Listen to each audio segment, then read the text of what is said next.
말씀을 함께 보겠습니다. 마태복음 26장 31절로 35절의 말씀입니다.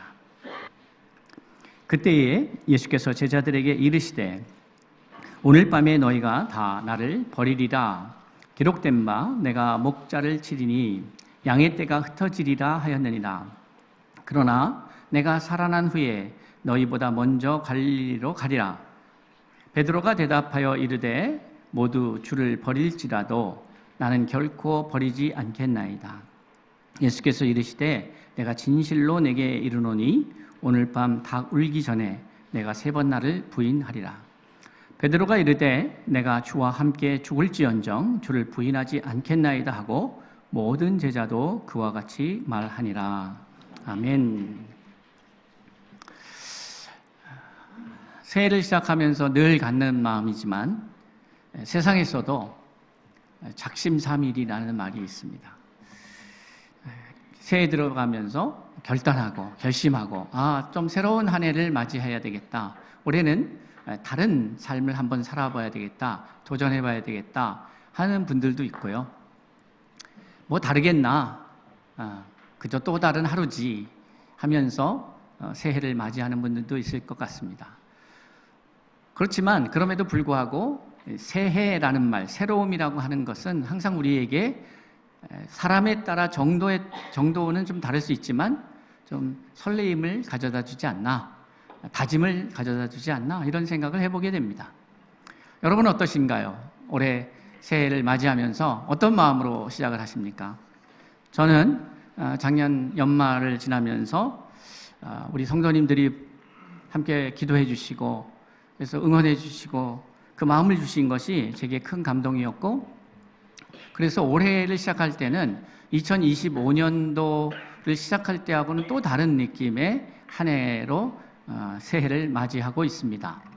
그리고 한 번도 제가 목회 경험에서 없었던 일, 그러니까 연초에 제가 외부에 부흥회를 인도하러 간 일은 거의 없었습니다. 그런데 작년 연말에 이 요청을 받고 연초에 너무 급하게 움직여야 되는데 그런 생각을 잠깐 하다가 하나님께서 주시는 기회라면 복음이 확장돼야 되겠다 하는 생각에서 이제 이 사역을 감당하고 있습니다.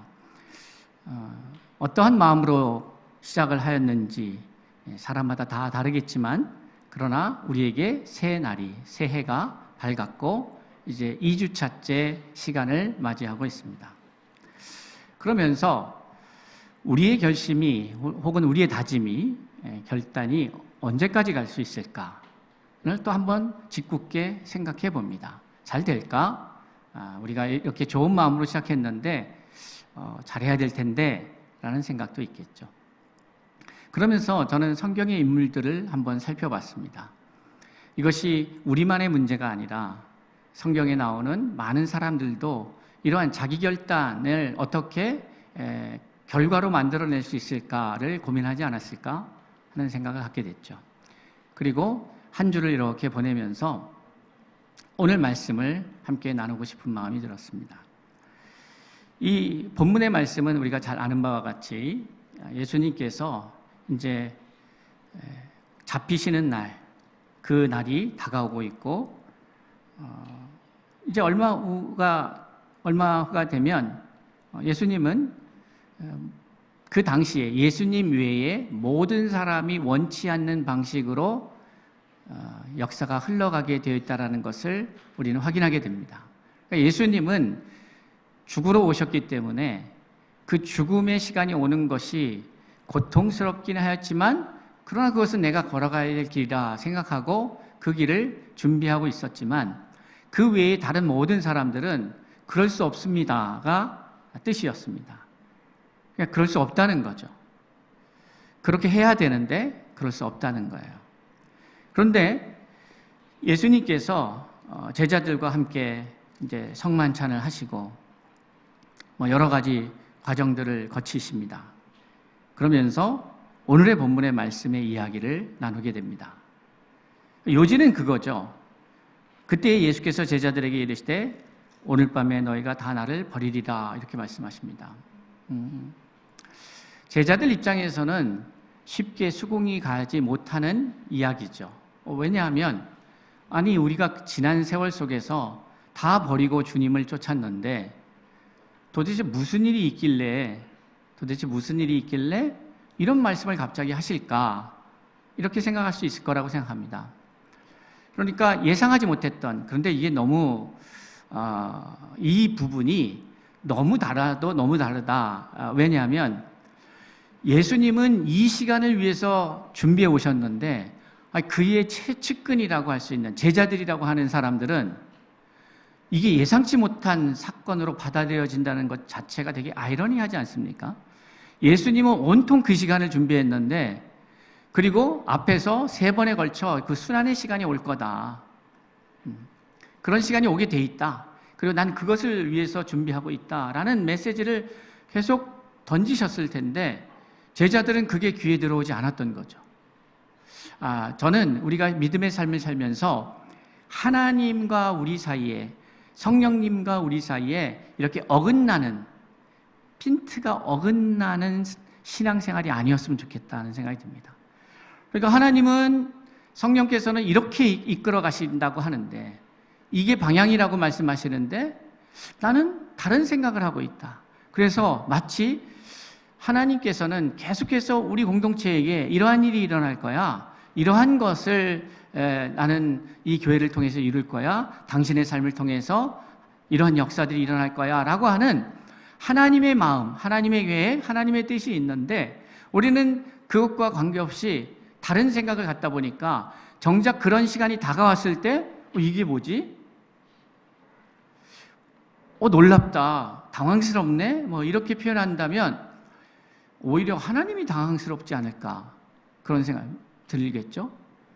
내가 하루 이틀 얘기한 것도 아닌데 무려 성경 말씀을 통해서 믿음의 사람들을 나는 어떻게 세워갈 것인지 수천 년의 기록 속에서 이것이 반복되어지게 우리에게 지시되고 있었는데 정작 하나님을 믿는다고 하는 사람들이, 하나님을 아버지라고 부른다고 하는 사람들이, 하나님의 뜻을 알고 싶다고 얘기하면서 하나님의 뜻대로 살고 싶다고 얘기하면서 정작 하나님이 생각하시는 그것과 맞지 않으면 이것이 어떻게 이해될 수 있을까?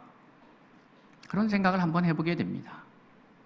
여러분, 예수의 생각과 제자의 생각이 일치되었다면 어땠을까? 어떠한 장면이 연출됐을까 싶습니다. 그런데 우리가 잘 알다시피 이런 어긋난 의견 혹은 맞지 않는 생각들이 있음에도 불구하고 결국에는 예수 그리스도는 죽으셨고 부활하셨습니다. 그리고 승천하셨고 다시 오실 것입니다. 그러니까 제가 오늘 이야기하고 싶은 주제는 이거예요.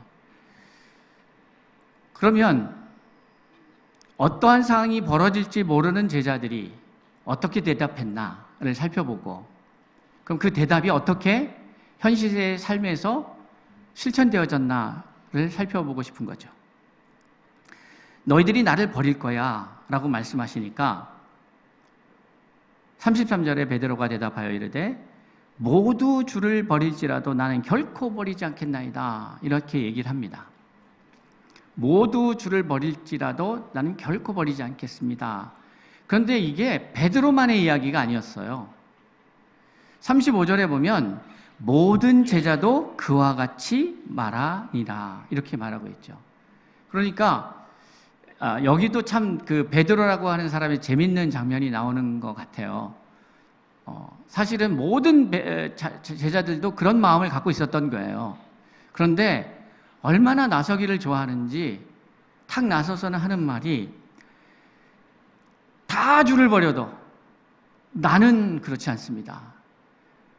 다 그런 마음 갖고 있는데 그러니까 이 베드로라고 하는 사람 캐릭터가 참 재미있습니다.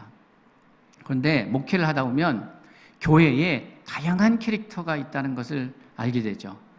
어떤 분들은요 조금 자기 이름을 이렇게 드러내지 않으면 되게 불편해 하시는 분들이 있어요. 그런데 어떤 분들은 자기 이름에 이자만 나와도 막 불편해하고 막 부끄러워하고 아유 그렇지 않았으면 좋겠다고 하는 분들도 있어요. 그러니까 극아이와 극이가 존재하는 세상이 우리 사회이죠. 교회도 그런 것 같아요. 근데 그게 꼭 나쁘다기보다는 이 성향이 어떤 타이밍에 활용되고 쓰임받느냐에 따라서는 부정적으로만 발생하지는 않는 것 같습니다. 아주 좋게 작동하는 경우도 있는 것 같아요. 그래서 저는 이 제자들의 상황을 보면서 야, 참 베드로라는 사람 참 대단하다. 저러고 싶을까 싶은데 저러고 살아요. 그런데 이제 여기서 결국 여러분 모든 제자는 절대로 주님을 떠나지 않겠습니다. 주님을 배반하지 않겠습니다. 버리지 않겠습니다. 이게 진심이었을까요? 아니면 그냥 하는 말이었을까요? 진심이었겠죠. 그건 진심이었어요. 근데 여기서 이제 진심이라는 용어를 우리가 어떻게 이해해야 될까를 생각해 봐야 됩니다. 진심이에요. 진심으로 버리지 않겠다고 한 거예요. 그런데 이제 결론은 어떻게 됐습니까? 결론은 버렸죠. 진심이 아니었어서 버린 게 아니라 진심이었음에도 버렸습니다. 우리는 때로는 하나님 내 진심이요, 진심이요. 이거를 되게 강조하는 경향들이 있어요. 제가 마음은 그렇지 않은데요 라고 할 수도 있어요. 그런데 결론적으로 보면 그러니까 저와 여러분의 인생 속에서도 그런 경험들이 있으시겠지만은 성경의 수천 년의 수많은 사람들의 그 삶의 행태를 봐도 저와 여러분과 별로 다르지 않습니다. 저희도 결단을 얼마나 많이 합니까? 매 연말이 되고 새해 될 때마다 내가 올해는 이렇게 한번 하나님을 믿어봐야지, 섬겨봐야지 이러지 않아요? 그런데 한 해가 지나면서 아쉬움은 항상 남죠. 그러니까 내가 진심으로 하나님 앞에 이야기하는 것도 되게 중요한 부분이 있지만 그러나 오늘 이야기를 통해서 우리가 좀 생각하고 다시 한번 깨달음을 갖고자 하는 것은 그 진심을 지킬 만한 능력이 나에게 있는가? 이 부분이죠. 그 시점에서 아주 진실됐는데 그 진실함을 지킬 역량이 내게 있는가? 사람에게 이게 잘 없습니다. 쉽지가 않습니다. 그러니까 나에게 그 요인이 있을 수 있고 환경적인 요인이 있을 수도 있어요. 내가 어떻게 믿어야지 했는데 상황과 환경이 그렇게 안 돌아갈 때가 있는 거죠. 내가 올해는 좀 더 주님 앞에 시간을 갖고 말씀도 읽고 해야 되겠는데 근데 회사가 너무 바쁜 거예요. 일이 너무 바쁘게 들어가요. 몸이 피곤해요. 그러다 보면 그 마음을 잃어버릴 때가 있는 거죠. 그러니 그것은 의도적이라기보다는 우리의 어떻게 보면 역량의 부족이기도 합니다. 그래서 그러면 이 문제를 저도 경험하는 거고 여러분도 경험할 텐데 그러면 이 문제를 어떻게 극복해야 될 것인가? 그런 현실 속에서 그렇다고 우리가 항상 반복하면서 진심으로 결심하고 또 실패하고 또 진심으로 결심하고 또 실패하고 그래도 주님 나는 진심이었어요 라고 반복해서 우긴다고 이 문제를 우리가 넘어설 수는 없다. 그러면 어떠한 마음가짐으로 어떠한 태도로 이 문제를 우리가 이겨내야 될 것인가를 저는 오늘 이야기하고 싶은 거죠. 그래서 제가 제목을 이렇게 잡았어요. 우리 다 같이 함께 읽어볼까요? 제목을 한번 함께 읽어보겠습니다. 시작. 연약함이 걸림돌이 아닙니다. 베드로가 진심이 아니어서 제자들이 진심이 아니어서가 아니었습니다. 그들이 연약해서였습니다. 그들이 연약해서였어요. 자, 그래서 결론은 어떻게 됐냐? 예수님이 십자가에 달려 돌아가실 때에 여기서 그렇게 자신했던 사람들의 모습이 보이지가 않습니다. 어떻게 보면 인간적으로는 매우 충격적인 결과고 그 중에 한 명이라도 그 12명 중에 한 명이라도 있으면 참 좋지 않을까 하는데 여인들밖에 없고 한 사람만 멀찍이서 이렇게 보는 것 같은 느낌이 드는 거죠. 이 상황을 우리가 보면서 하나님 앞에서 나는 이러한 부족함의 모습을 보이지 않고 살 수 있을까? 나는 이 문제를 극복하며 살아갈 수 있을까? 저는 그러한 일들이 여러분 안에, 극복되는 일들이 여러분 안에 있기를 주의 이름으로 축원하고요. 그리고 그런 의지가 필요하다고 생각해요. 의지라고 하는 것은 모든 일을 만들어내는 원리이지는 않습니다. 힘은 아니에요. 그런데 그 모든 일을 가능케 하고 움직이게 하는 동기부여가 됩니다. 이것이 매우 중요한 포인트인데요.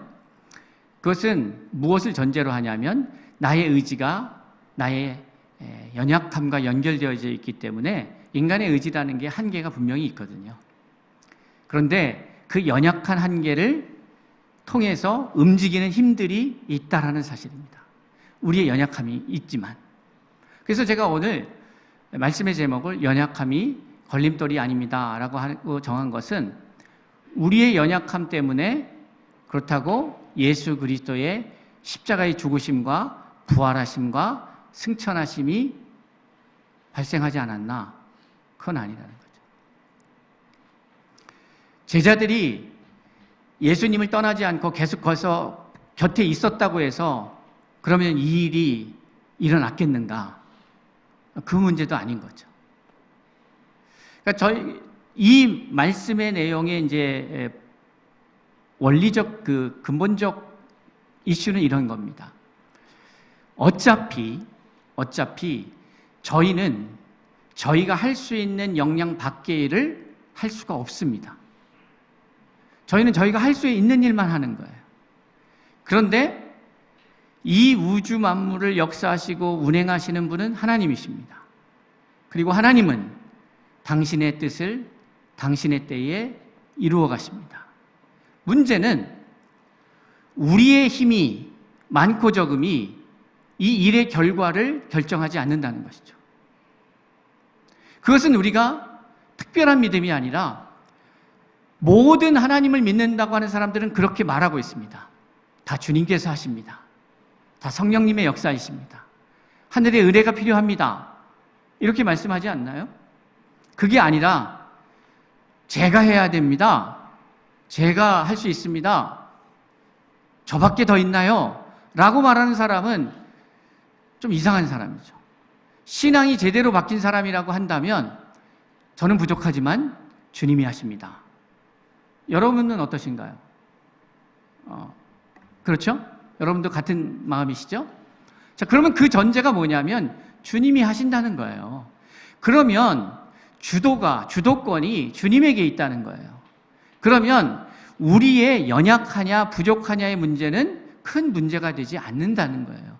그런데 재밌는 것은 왜 우리에게 그거 아시면서 우리의 힘과 상관이 없는데 왜 우리에게 자꾸 결단을 요구하시고 헌신을 요구하시고 우리에게 무언가 너의 일을 하라고 말씀하시는 걸까요? 그 이유가 뭘까요? 안 궁금하신가 보네요.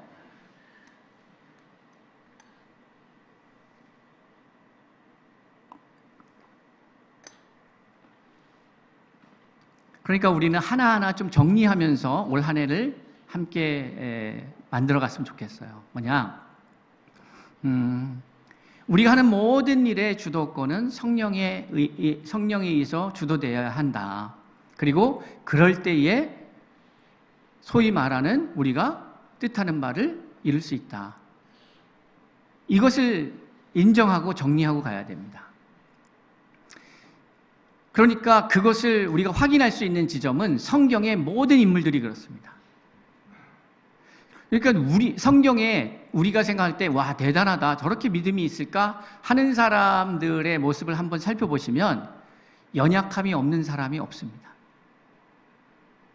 그 연약함이 어떻게 오면 그 드러나는 것만 갖고 얘기하자면 저와 여러분보다 더 연약해 보일 때가 있어요. 그렇지 않습니까? 못 믿으시는 분위기인데 한번 보시죠. 살펴보죠. 이 첫 번째, 저는 아브라함이라는 사람, 믿음의 시작이니까 아브라함이라는 사람의 연약함 안 보이십니까? 아브라함이라는 사람,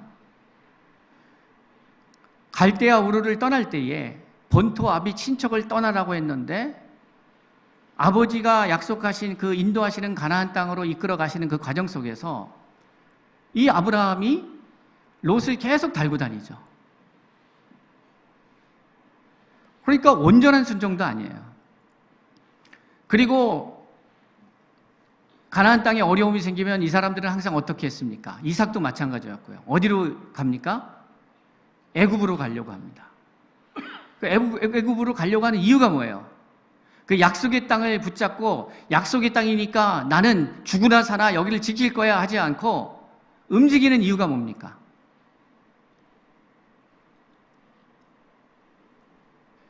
연초부터 이러실 겁니까? 그 이유는 간단한 거죠. 자기 생각에 이대로는 안 되겠다. 내 생각에는 이대로 안 되겠다. 근데 이게 너무 얼마나 우스운 얘기냐면 어차피 갈대아 우르를 떠난 것이 자기 계획도 아니고 자기 생각도 아니었어요. 그러니까 하나님을 믿는 믿음 안에서밖에는 설명될 수 없는 결정을 해놓고는, 그렇게 큰 결정은 그렇게 해놓고는 이제 디테일에 가면 어떻게 되냐면요, 내가 하려고 해요. 여러분, 그게 우리 안에 되게 자주 보이는 모습인 거 아세요? 뭐 내가 주님을 위해서 살겠습니다, 이 인생 하나님 앞에 바치겠습니다, 막 이렇게 큰 거대담론적 얘기는 막 하나님을 위해서 하겠다고 해요. 그리고 실질적으로 내가 살아가는 일상의 삶에 가면 그냥 내가 해요. 그러니까 가나안 땅으로 나는 갈 바를 알지 못하고 출발했는데 그 결단은 얼마나 위대한 결단입니까? 자기 인생뿐만이 아니라 자기 온 식구를 데리고 자기가 그동안 익숙해했던 터전을 버리고 75세에 이민을 결정합니다. 지금도 어렵습니다. 여러분, 지금 이민 가시라 그러면 50대 이상이 돼서 결정하시겠어요? 어렵죠. 어렵습니다. 그런데 75세가 돼서 전혀 알지도 못하는, 정보도 없어요. 챗GPT한테 물어볼 수도 없어요. 그런데 결정하고 떠나놓고는 거기 가서 가뭄이 들고 좀 어려움이 시작되면 어떻게 됩니까? 이제 자기가 결정을 해서 자기가 이 난국을 타개해야겠다고 결정을 하죠. 그리고 움직이기 시작합니다. 그리고 거기 가서 아내를 누이라고 거짓말을 하게 돼요. 그러니까 연약함이 너무 보이죠. 연약함이. 이 무슨 말씀이냐면, 우리가 하나님이 하셔야 됩니다, 성령이 하셔야 됩니다 말은 하지만 실제적인 우리의 디테일한 삶의 현장에 가면 내가 결정한다는 거죠. 그게 왜 그럴까요? 이유가 여러 가지가 있겠죠. 근데 오늘 저는 이 말씀을 나누면서 매우 복잡하고 어려운 이야기를 하는 것이 아니라 실질적으로 우리가 올 한 해를 어떠한 태도와 신앙의 자세를 가지고 우리의 하루하루를 살아낼 것인가를 좀 결단하는 시간이 되었으면 좋겠다. 그래서 우리의 연약함이 걸림돌이 아니라는 것. 그러니까 우리의 연약함이 걸림돌이 아니라는 의미는 내가 결단하고 다짐하고 내가 행동하는 그 모든 것들이 있죠. 그런데 그 부족하다니까요. 아브라함이 그렇게 연약한 사람이에요. 자기의 생각대로 결정하고 움직이고, 이삭도 그렇게 하다가, 근데 이삭은 중간에 그랄 땅에 머물라 하니까 그래도 머물러요. 그러니까 이삭 똑같이 상황에서 이삭의 결정과 이 아브라함의 결정이 미미한 차이를 갖습니다. 그리고 그 결과도 다르게 나옵니다. 그러니까 이러한 것들을 보여주시는 이유가 있다면 그것은 뭐냐 하면 바로, 이 목사야, 너는 이거를 보고 그렇게 하지 마.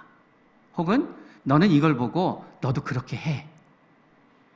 이것이 성경의 기록 목적이라고 우리는 믿어야 해요.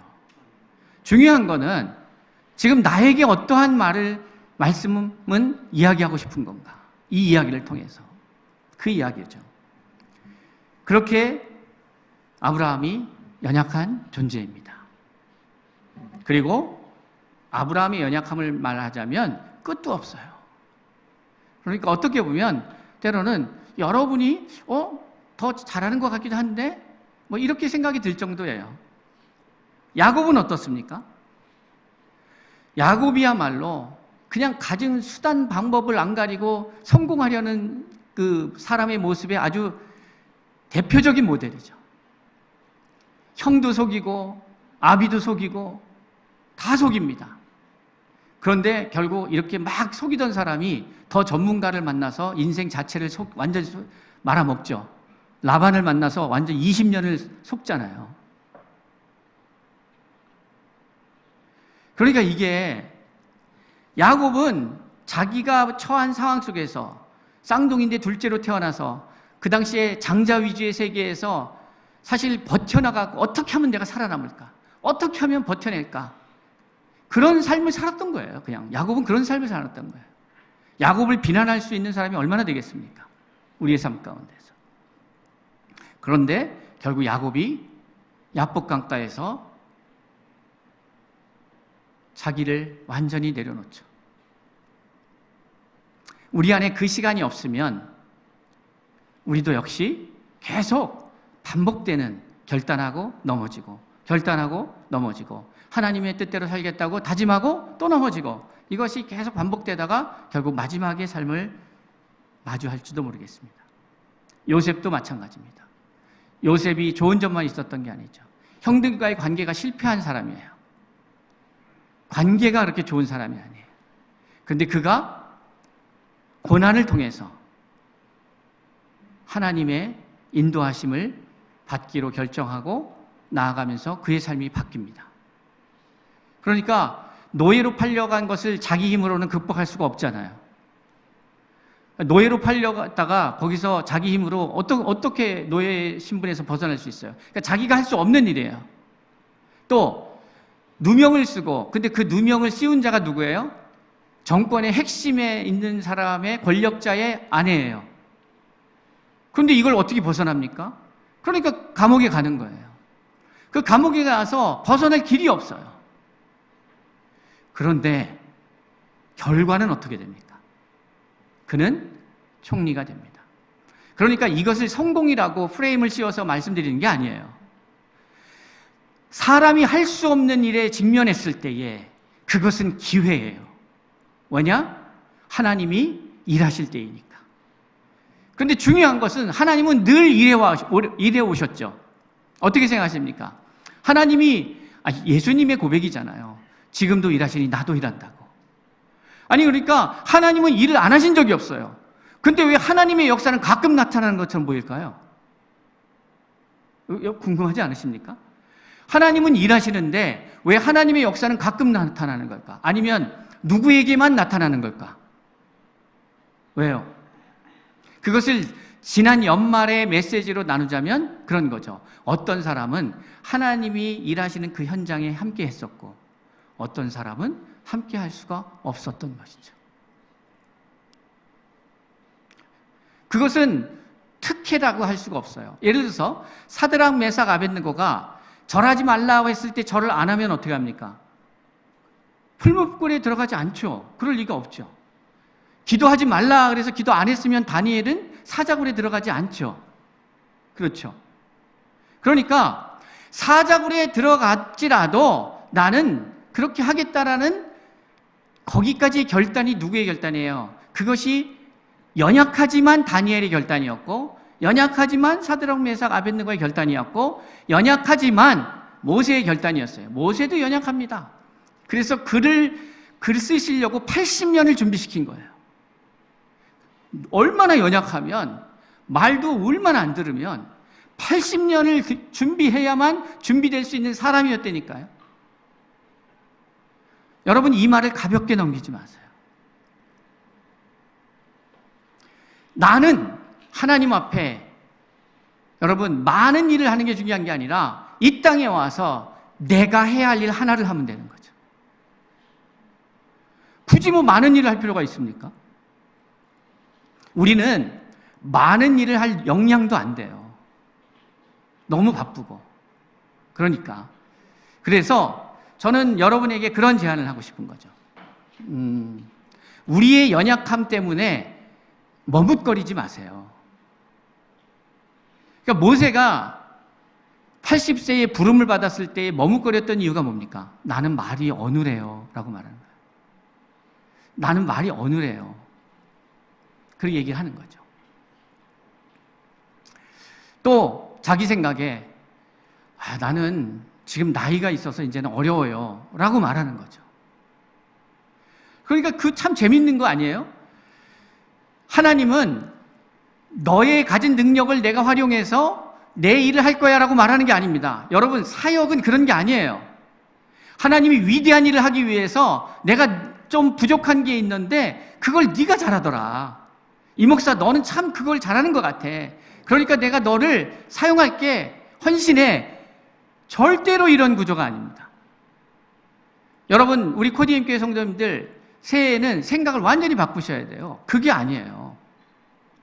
그게 아니라 지금 모세를 만나서 하시는 얘기는 뭐냐면, 모세야, 네 인생을 내가 복되게 할게. 모세야, 너가 그렇게 연약하지만 내가 이 위대한 일을 하는데 내가 너를 참여시킬게. 너 한번 경험해보지 않겠어? 그 얘기를 하시는 거죠. 그러니까 80년 동안 무의미한 인생을 살던 모세가 유의미한 인생으로 바뀌는 그 터닝 포인트가 어디냐면 바로 주님의 부르심이었어요. 그러니까 하나님이 우리를 부르실 때는 명확합니다. 우리의 인생의 터닝 포인트죠. 그런데 우리 인생을 바꿀 수 있는 능력이, 역량이 우리 안에 없다니까요. 연약해요. 모세만 그런 것도 아니고 다윗이 그런 것도 아니고 엘리야도 그렇잖아요. 바울은 어떻습니까? 참 재밌는 것은 하나님 보시기에 정말 연약한 지점, 부족한 지점, 버렸으면 하는 게 세상에서 관점에서는 이게 너무 세상에서는 잘 되는 거예요.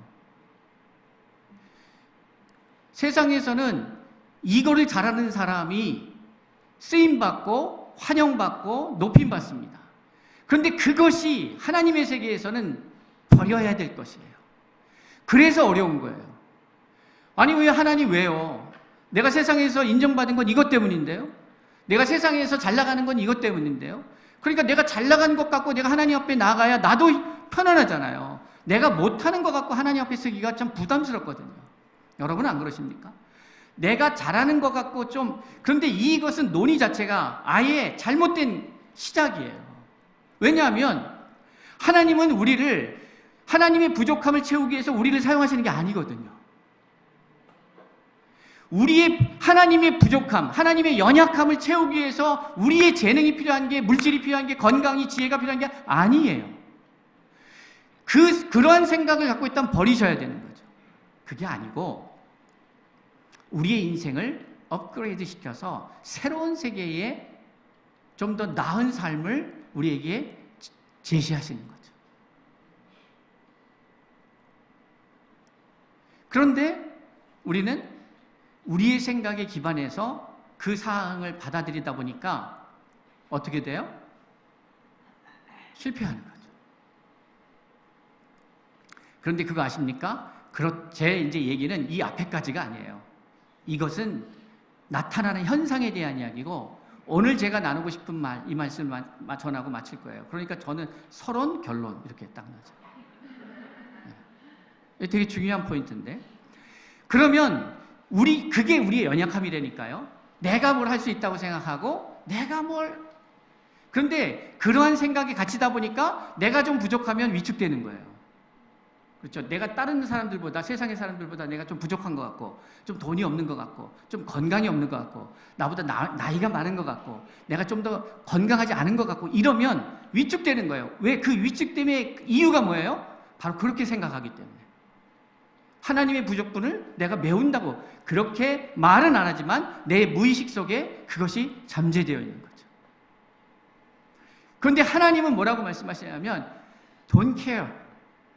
야, 그게 아니야. 나는 그냥 너와 함께 너를 빛나게 하고 싶어. 너에게 생기를 주어서 너를 살맛나는 인생으로 만들고 싶은 거야. 그런데 그러려면 나의 방식으로 네가 동참해야 돼. 나의 세계에 네가 진입해야 돼. 이 얘기를 하고 계시는 거예요. 그러니까 제자들이 자기들의 방식으로 자신이 있었어요. 왜냐하면 지난 3년 동안 다른 사람들은 몰라도 자기들은 따랐잖아요. 예수님을 따랐잖아요. 근데 그 따르는 과정 속에서 핍박이 있었어요, 없었어요? 손해가 있었어요, 없었어요? 많았어요. 그런데도 따랐어요. 그러니까 어땠어요? 자신이 있었어요. 그래서 그걸 기반으로 나는 자신이 있었던 거지. 그래서 나는 절대로 안 떠나겠다. 이렇게 얘기한 거예요. 그런데 그게 이 사람들의 약점이었죠. 그 자신감이, 그 교만함이 이 사람들의 치명적 약점이었어요. 연약함이에요. 그런데 하나님, 여러분 열등감만 연약함이 아니에요. 교만함도 연약함이에요. 가난함이 연약함이에요? 아니, 부함이 연약함이에요. 못 배운 게 연약함이 아니라 오히려 배운 게 연약함일 때가 있어요. 하나님 앞에 설 때 부족한 게 있어요. 그런데 그렇다고 머뭇거리지 마세요. 제가 드리고 싶은 말은 이거예요. 여러분이 교만하더라도, 여러분이 열등하더라도, 여러분이 부족하더라도, 여러분 안에 열등한 모습이, 연약한 모습이 너무 보이잖아요. 그러고 보니까 그런 것 같아, 이러면서. 그러고 보니까, 생각해보니까, 목사님 말씀하시는 거 보니까, 내가 좀 교만했네. 내가 연약했네. 나는 이걸 고치고 하나님 앞에 나아가야지. 평생 못 나갑니다. 안 고쳐지니까. 그러니까 방법은 뭐냐? 오늘의 이 말. 교만함이든, 연약함이든, 못 배웠든, 하나님이 아닌 내가 하겠다고 생각하기 때문에 발생되는 열등감. 그러니까 내가 해야 되는데 내가 부족하기 때문에 열등감이 생기고, 내가 해야 되겠다고 생각했기 때문에 내가 좀 다른 사람보다 잘하는 것이 있으니까 교만하게 되는 거잖아요. 그러니까 둘 다 뭐냐면 기반은 내가예요. 내가. 이게 연약함이라고. 그런데 여기에서의 메시지는 그럼에도 불구하고 하나님은 우리를 만나러 오신다는 거예요. 나의 연약함에도 불구하고 나를 찾아오셨다는 거예요. 그리고 결국 나를 만드셔서 그런 모세를 만드시는데 80년이 걸렸고, 노아는 600년이라는 시간이 걸렸고, 많은 시간들이 걸렸어요.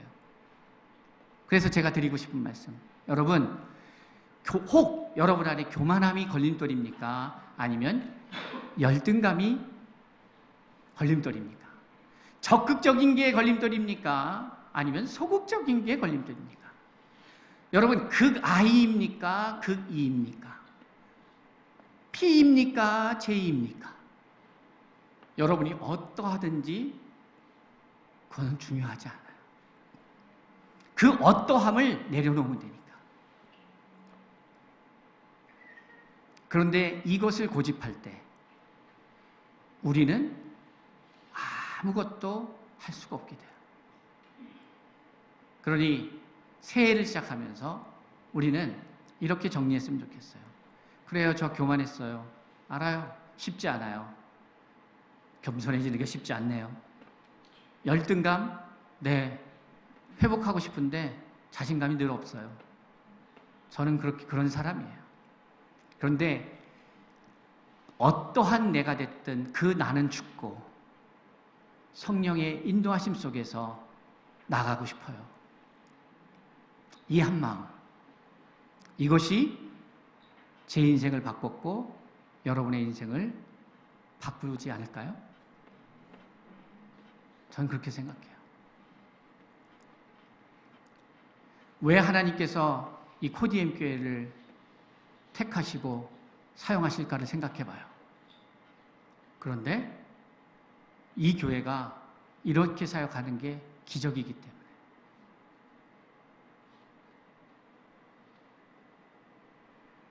그 부족한 사람들을 하나님이 강하게 하시는 거죠.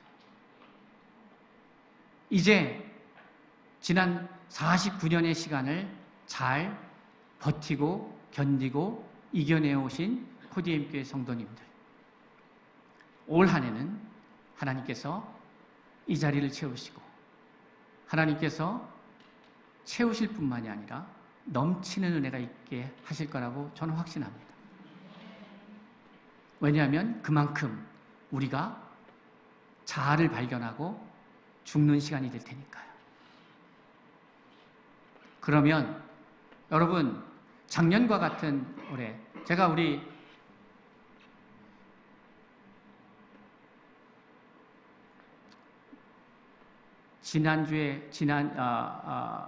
연말에 감사주일에 간증했던 한 분과의 대화 속에서 실명을 밝히기 뭐하고, 그렇죠? 대화 속에서 참 도전을 받았던 게, 제가 그런 질문을 했거든요. 사실 그분한테도 그랬어요. 오늘 저는 그분과 토크쇼 하고 싶었어요. 왜냐면 저하고 나는 그 시간이 간증이 너무 강렬했어요. 정말 한번 할 것 같아요. 뭐라고 말씀하시냐면 이렇게 말하더라고요. 그래서 제가 물었어요. 아니, 어떻게 이렇게 당신은 달라질 수 있었어요? 이렇게 물었어요. 그랬더니 작년인가 재작년이겠죠? 이렇게 일을 하는데 랩탑을 놓고 이렇게 일을 하고 있는데 늘 그렇게 일을 했으니까 이런 생각이 들더래요. 내년에도 나 이러고 있을 것 같다. 이러고 싶지 않다. 그게 간증까지 오는 첫 발걸음이었던 거죠. 여러분, 85년이 됐던, 90년이 됐던, 40년이 됐던, 30년이 됐던, 그렇게 살아왔던 삶으로 또 살고 싶으면 그렇게 사시면 됩니다. 그런데 이게 맞나 싶으면 이제 다른 방식을 택하셔야 돼요. 그게 뭐냐? 내 주도적인 삶이 아니라 성령의 인도하심을 받는 삶으로 바뀔 때 놀라운 역사가 일어나는 것을 성경의 수많은 사람들을 통해서 검증된 방식이에요. 거기에 사람은 없습니다. 그러니까 바울은 없고 요셉도 없고 다윗도 없어요. 그들을 이끄신 하나님만이 보입니다. 저와 여러분의 삶, 우리 코디엠 교회의 삶 가운데에, 성도들의 삶 가운데에 우리 각 개인의 연약함과 개인의 교만함은 없고 성령의 이끄심의 역사만 있는 2026년도 되기를 축원합니다. 기도하겠습니다. 아버지 하나님, 오늘의 말씀이 어려운 말씀은 아니지만 매우 어려운 말씀인 것 같습니다. 어제까지의 나를 죽이고 성령의 인도하심을 받는 그 하루를 새롭게 시작하고자 합니다. 주님, 그 한 사람이 나일 수 있기를 소망하는 우리 모든 성도님들 되어서 새로운 시대를 열어가고 하나님의 역사의 현장에 주인공이 되고 하나님의 그 놀라운 은혜의 시간에 함께 할 수 있는 우리 모든 코디엠 교회 성도들 되게 하여 주옵소서. 감사하며 예수님의 이름으로 기도합니다. 아멘. 우리 다 같이 찬송